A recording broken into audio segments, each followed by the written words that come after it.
What's up? What's up? It's time for Done Way Past Funny with your host, G.D. Fenderson. Join us as we take a look back at the early works of seasoned comedians before they were seasoned with this week's guest, Aaron Bullitt. It's time to get down and get dope with Done Way Past Funny. Hi, I'm G.D. Fenderson, certified forensic humorist and host of Done Way Past Funny. Thank you for joining us as we continue our interview with comedian Aaron Bullitt. Please enjoy. Okay, that's good because I've always I like the show in the sense of the storytelling. Right. The actual, the community dying and people dying is horrible, atrocious. But I've always But it's good for a laugh once in a while.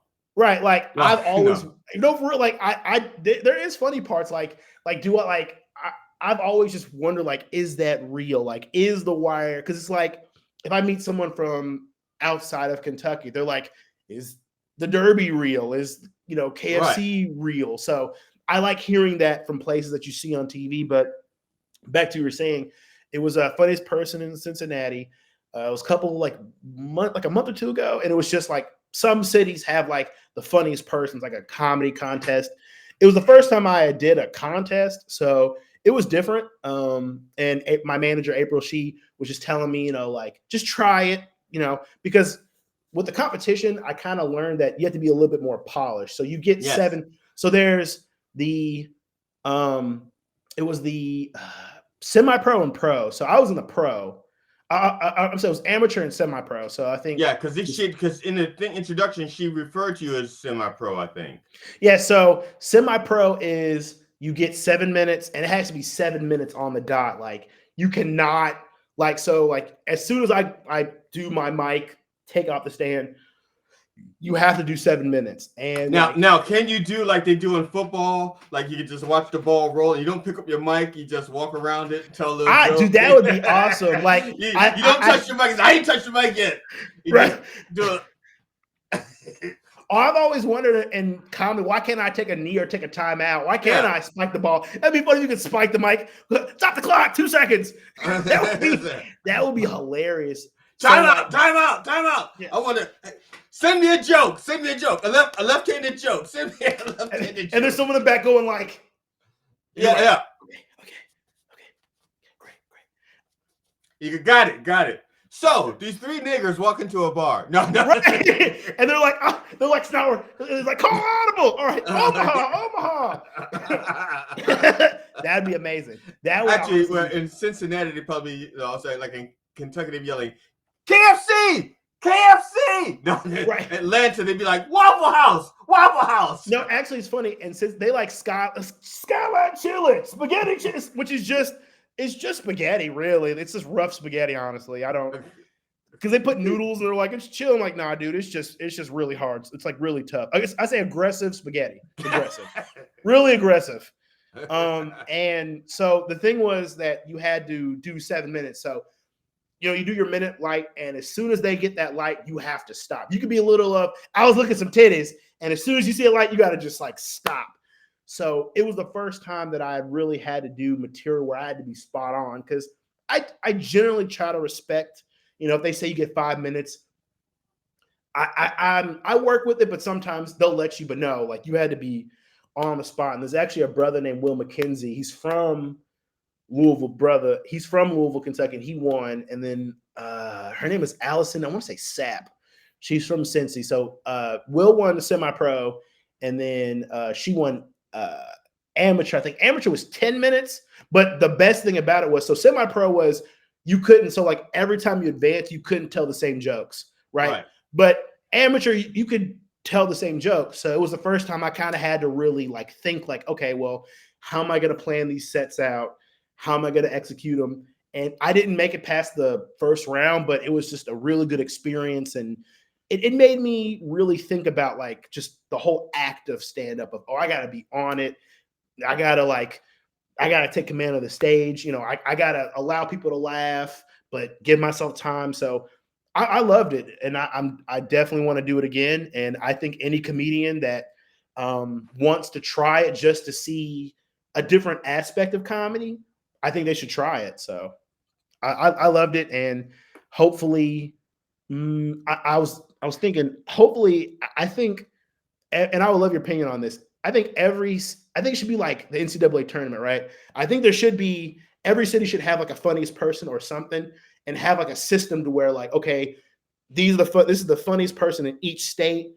Let's let them compete and have the funniest person in America. I think that'd be really nice. I was just thinking like that'd be really dope. The problem I see the problem with that, and I ran into this as a performer, is like there's so many different types of comedy. You know, so it would be like saying, okay, well, we're going to use it's like we're going to use college rules or NBA rules. You know, you get like you can have like a league and be like, we're going to use college league rules, so you get 6 timeouts, or we're going to use NBA rules, you get 5 timeouts, or whatever it is. Or like, so, no, or like in football, like in football, like you have to in football, if you catch the ball, you can have 1 foot in, but in NFL, you have to have 2 feet in, like that kind of shit. Or in Europe, they have like their the paint shapes like what's it, like a not a parallelogram, what is it, trapezoid? No. Yeah, I know what you're talking about. Yeah, so their paint shapes, you know, it's not like ours. Ours is a rectangle. You know, so it's like what rules you're going to play by. You know, so and you know, I mean, you'd have to have like different categories. Now it's not like MMA. You know, like you can just throw everybody in the ring and okay, he does jujitsu and he does Brazilian whatever their style of fighting is. Right.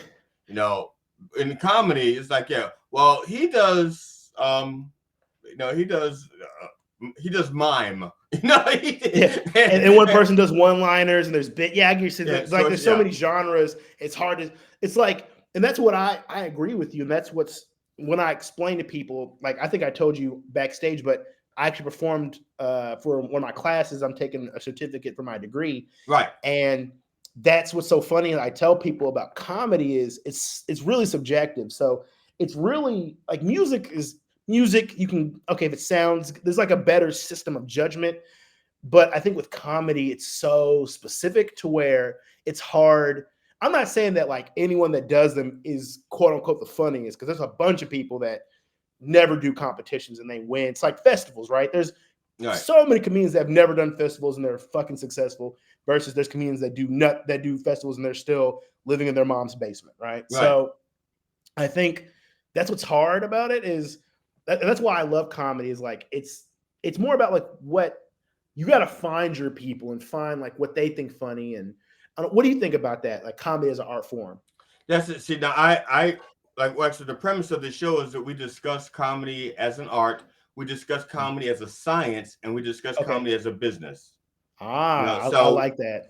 So on this show, we like to look at all the aspects.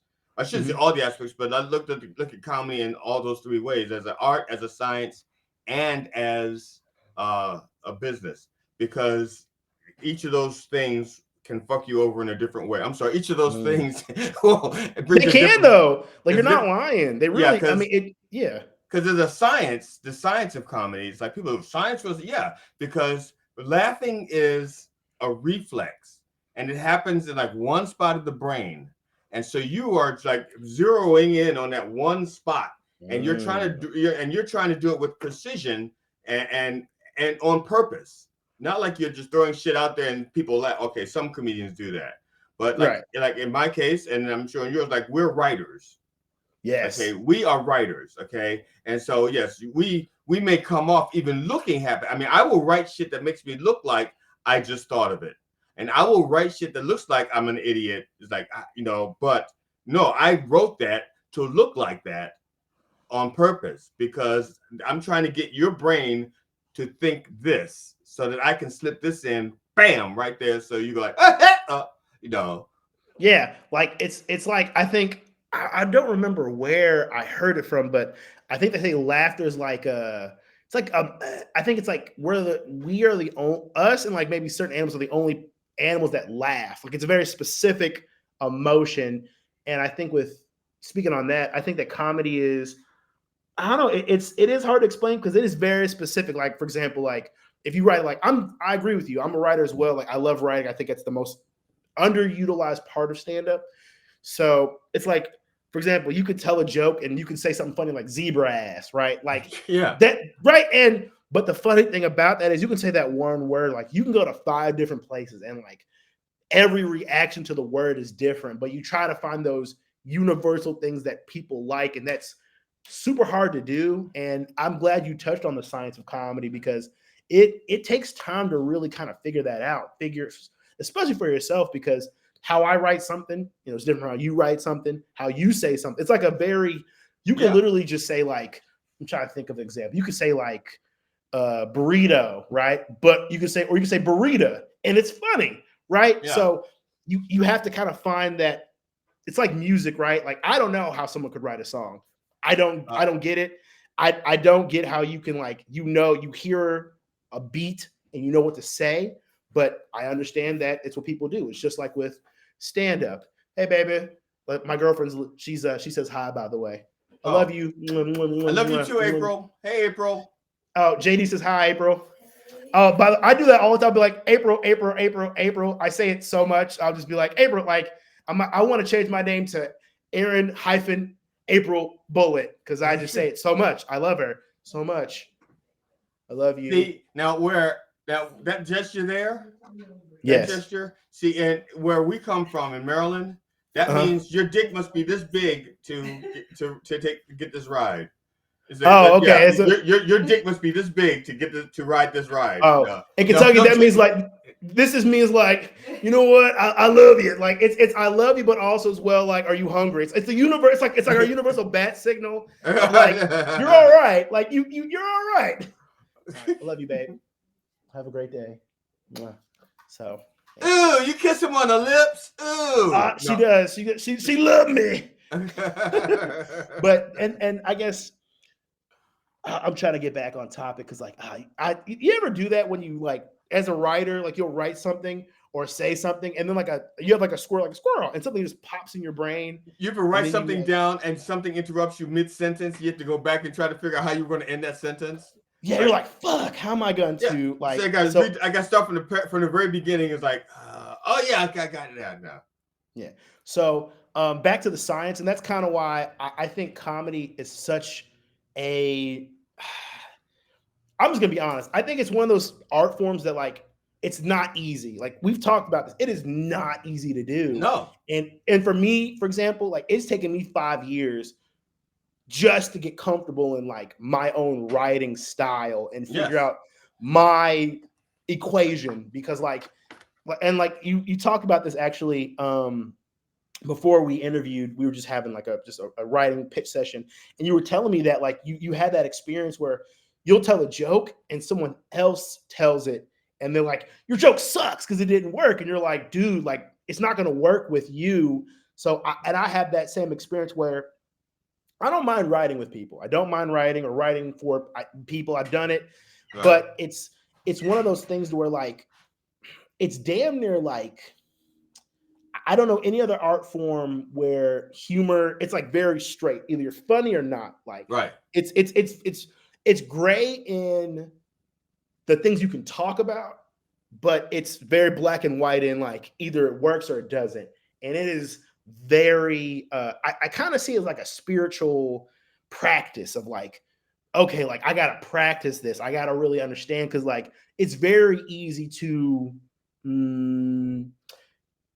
it's easy to get it, and to me it's very easy to lose it but hard to get, in the sense of like, okay, like you can find your comedic rhythm, you can write whatever, but if you don't practice it, like it takes you forever. Like I've met people who've been doing this for 20 years and they're like, I just found my comedic voice. Right. So it's just like a progression. It's just like lifting weights. You got to start off with 145, right? That, you build and you got to find these unique ways to get it. So the science of comedy to me is it's hard to explain, but if I could explain it, I know I just talked for like 10 minutes, but the simplest way I can explain it is you just got to do it. Like I can't tell someone how to write. I can't tell someone how to perform. I can give you advice, like maybe put your mic here, Well, the there's best thing certain like there's certain things techniques. like, Yeah. there's certain things that are like, for example, the human brain works a certain way, and the human brain has a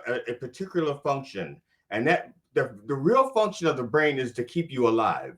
That's it. And it keeps you alive by doing basically three things. One, assessing a threat.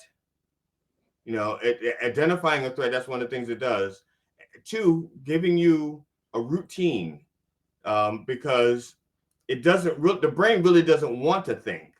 The brain just wants to keep you alive. And the way it keeps you alive is by assessing threats. And the better it can be at assessing threats, the more your life can be simple. So it looks for routines for you. So, habits, so that you can quickly identify things. So so you don't have to learn what a tree is every time. Right. And even if you go to a different country with a different tree, wait a second, that's a tree. You don't have to start right. You don't have to start all over again, like saying, wait a second, it's growing out of the ground. It looks like it's wood. Is that wood? Let me taste that. Yes, wood. So your brain has to like shortcuts so that so you don't have to learn how to drive to work every day. It's like you can go, and the danger of that is that you stop seeing things. And that because if they go to put a stop sign in your neighborhood or a traffic light, they have to give you like 3 months warning. They can't put a stop sign just like the next day because nobody's going to fucking see it. Nobody's going to see it. Even the people who put the stop sign there, if they live in a neighborhood, they're going to drive right through it. They're like, oh, I just put that stop sign in, because the brain has taught you that neighborhood is safe. You don't have to stop. Keep going. Your brain has taught you that. And so they have to retrain your brain and go, excuse us, everybody. We are putting in a stop sign in 3 weeks. Everybody, we are putting in a stop sign in 2 weeks, And then once the stop sign is up, they put another sign that says stop sign ahead, because your brain has already determined that neighborhood is safe. You do not have to stop. Okay. And that's what your brain does. It looks for shortcuts so that it can assess threats. And so once you learn how the brain works, when you go into a comedy with that kind of weaponry, you can really fuck things up, because when I mean fuck it up in a good way, because not everybody laughs the same way and then at the same thing. So you can construct. That's why I like short stories instead of jokes. I like storytelling instead of jokes. If you tell a joke, it's like set up, punchline, set up, punchline. That's it. And if you have, like, let's say 12 different types of people out there with 12 different sets of humor, that joke may not, you have to find, if you want everybody to laugh, you have to find a joke that's going to make everybody laugh. But if you're telling a story, you can actually hit different aspects. And so everybody's going to enjoy the story, but at different points of that story. So would you say it's kind of like bit building, like how you have to build a bit of like the joke is like a tagline, but the bit kind of encompasses multiple subjects. So that way, like if you want to go here, you can, and you can go there. And like, I guess, how do you feel about that as a story? Because I'm building to become more of a storyteller. How do you try to find a way to say this? How do you get to those conclusions as a storyteller? How do you know like what's funny, not funny, or how do you know where to lead, how to steer the story? I'm going to give you the short answer, which is about 12 years long. No. Okay. No. Here's the deal. Here's the deal. And most people know this subconsciously. Okay, most people know this subconsciously. So the trick is to learn how to do this consciously. Now, what I'm about to tell you is, like, for example, even if you don't have a word for it, people in your life, you hear like a voice. You hear somebody say something, and you automatically know what kind of person that is because you know somebody in your life who sounds like that. Right. Okay. As soon as you're like someone like, or somebody, I'm just saying, somebody goes, bless your heart, and everybody knows what that is. And so it's the same thing. Universal things. Right. Okay. So you hear something, and you're like, I know. You instantly know, like, that person, the hairs on the back of my neck goes up. I'm telling you, I don't know this for certain. I've never met them, but they sound just like that pedophile that we knew. And it turns out, yes, they're Yeah, a pedophile Pete. too. Everybody has a Pete. Yes, that's a pedophile too. And so, and I said, so you have your brain has made a collection of safe and unsafe things, but it's not just safe and unsafe, but to what degree? You know, like relationships. It's like, oh, that's family, that's a cousin, that's family, that's an aunt, that's family. You know, and it's the same thing with laughter. It's like, or people's like, oh, you know, so you can pretty much know what makes people laugh. That person laughs, but he laughs at sadistic shit. That person laughs, but he laughs at erudite stuff. That person laughs, but he likes really bad puns, you know. And you know people who do that. You know, you already know. If you once you do comedy for a while, you meet people and you know what kind of jokes they like. And it's not like everybody just likes one kind of joke, but you know, you can hear it in their voices. You know, oh, you're a sick fuck. You know, you. And once you have an idea what people laugh at and who those people are, when you're writing, you can actually create an audience in your mind. You can actually say of people, just take people you know. Let's say, I'm just going to make this number. This is the number that I use. I say there are 12 types of people. I'm sure there's more, but for my sake, I just say 12 types of people. And the only reason why I use 12 is because of the zodiacs and the tribes of visual. That number is like kind of like 12. You know, it's like 12 months. So I just say there's 12 types of people, and I make people fit into those 12 groups. And when I write a bit, and I write like I have like 3 90-minute shows that I've done. When I write my 90-minute shows, I write with that audience in mind, with those 12 people.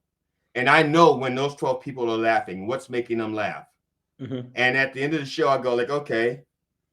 At the end of me writing, I said, did everybody laugh? Did everybody have a good time? That's what I'm looking for.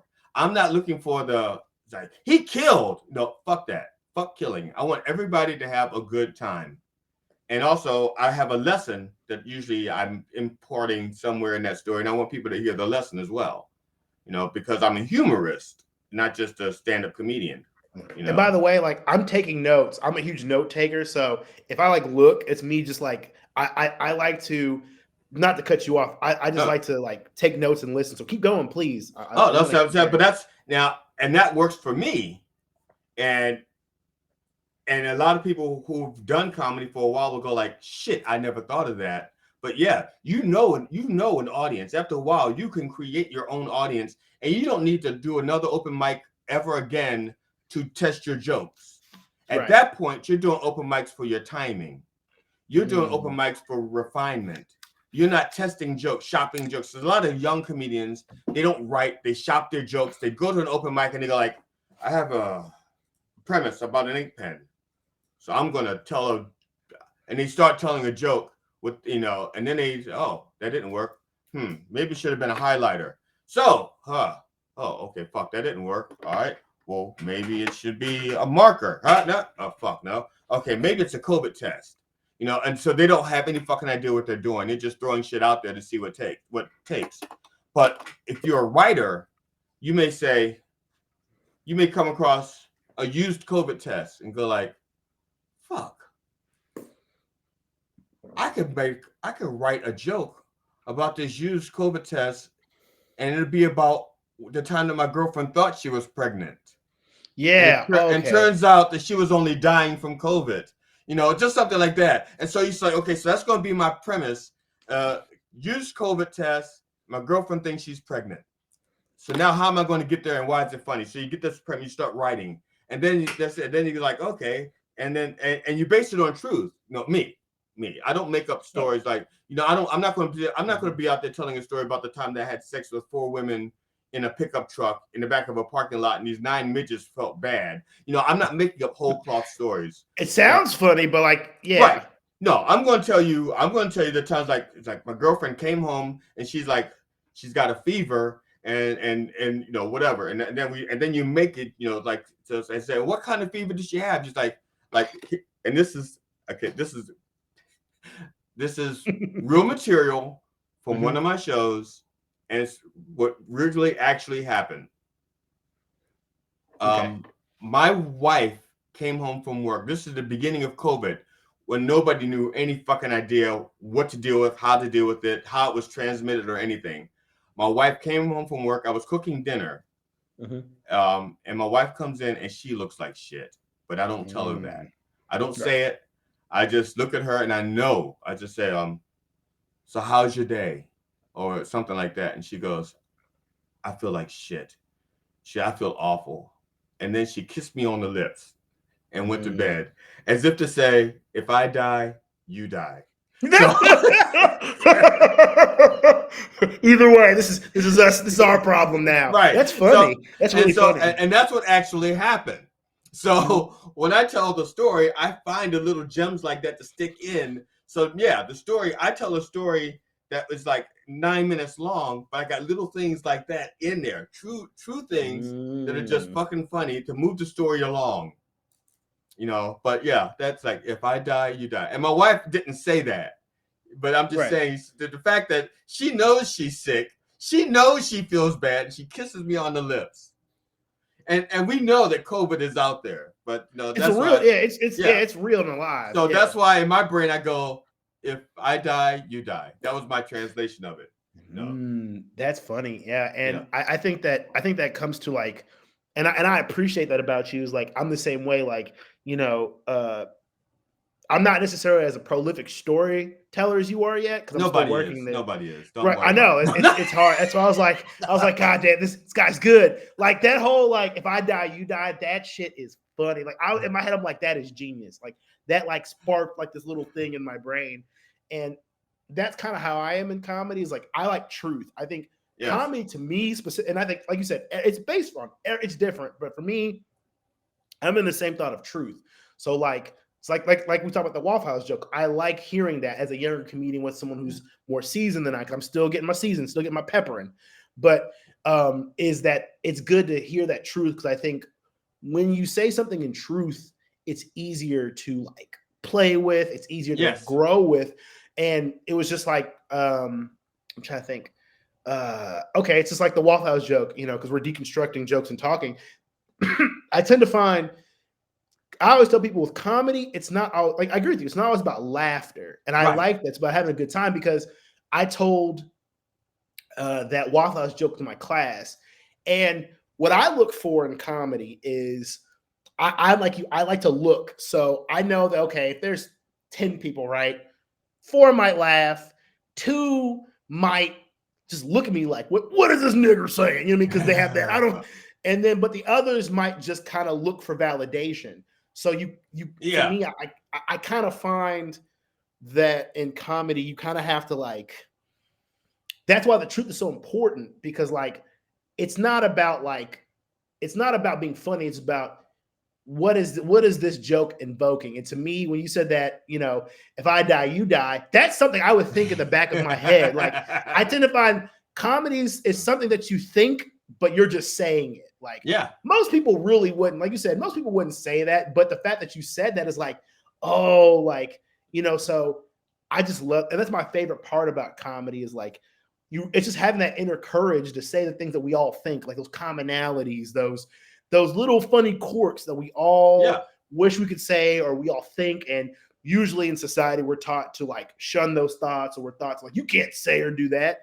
But with comedy, you're like, why not? Because we all think it. Like, I'm sure you're not the only guy or spouse that has had that similar experience. Now, maybe to not that degree, but and that's what makes that so funny. And yeah, that's genius, man. I just got to say, like, that that's funny as hell. Like, and I guess question for you, because I like to ask questions as well. Do you think that that's what's kind of missing in comedy, or do you think that's people don't look at is finding those little things that bring? Do you think, I'll say this? Do you think comedy can be divisive as well as uniting? Like, do you think that's kind of like a thing? It's a tool. So yeah, it's just a tool. Comedy is just a tool. That, how should I put it? And I said, we live in a world of diversity. Okay, not everybody's going to get along. Not everybody's going to like each other, and not everybody's supposed to like each other. Okay, we're not supposed to get along. We're different.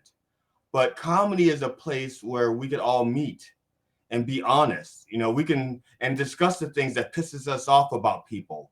Comedy is a place where we can sit and go, you know what the fuck I hate about Democrats? You know what the fuck I hate about Republicans? You know what the and be able to say it honestly, and that's the thing. We've stopped people. I have to look at the camera. Where's the wife cam? I'm gonna look at wife cam, honey. I'm going to use a word that bothers you. I know bothers you, but it's the truth, and I apologize now. That's Don't smart. make me sleep on the sofa. That's really smart. Okay, so when I was growing up, we had a different set of rules as to what you could call people. Okay, and it wasn't offensive. It was just what people were called. There was a kid in our neighborhood who was so dark skinned, his complexion was bluish, and we called him Blue. We called him Blue. That was his nickname. He was so black, he was blue. He's blue. We called him Blue. That was his nickname. And then you know what? He answered to Blue, and he didn't go home crying and go, Mom, I'm so black, I'm blue. In the beginning, it hurt his feelings, but we played with him still. It's not like we said, oh, you're so black, get out of this neighborhood, we're not playing with you. It's like, we played with you, we like you, we love you, you just one dark motherfucker. Yeah. Right. Okay? Like, and in a way, it was like an enduring thing of, hey, this is who you are. Yes. And this is a characteristic. And it's like a socially accepting thing to where now if someone else calls him Blue, fuck you. That's our Blue. Right. Fuck He's you. our Blue. There's a story. Okay. This is history. And I'm going to get the teams wrong, but I'm going to tell it the best way I know how. And you'll understand the true part. Okay, I'm going to say it was Texas and Alabama in the 1940s. But basically, it was real early integration where each college team had one black player because they were getting their asses kicked by black teams. And so the college team says, wait a minute, if we're going to compete, we need one black player. We need a running back. We need a jungle bunny who can actually run like a bunny in the jungle. Okay? One of these niggers going to score these touchdowns. Yes, not going to be that white man. Yes. So now I'm going to say Texas and Alabama just because they're two, they were late to coming to the game, as far as integration goes. And each team had one black player. Okay. I'm going to say Texas had the ball. Their black player has the ball. He runs. And Alabama's black guy tackles him. Mm-hmm. And the Texas bench yells, "Get your nigger off of our coon." That's my nigger. And don't you mix. Hi, I'm GD Fenderson, certified forensic humorist and host of Done Way Past Funny. Thank you for watching our continued interview with comedian Aaron Bullitt. And please come back to watch more of our interview with Aaron Bullitt. And when you come back to join us, bring a friend.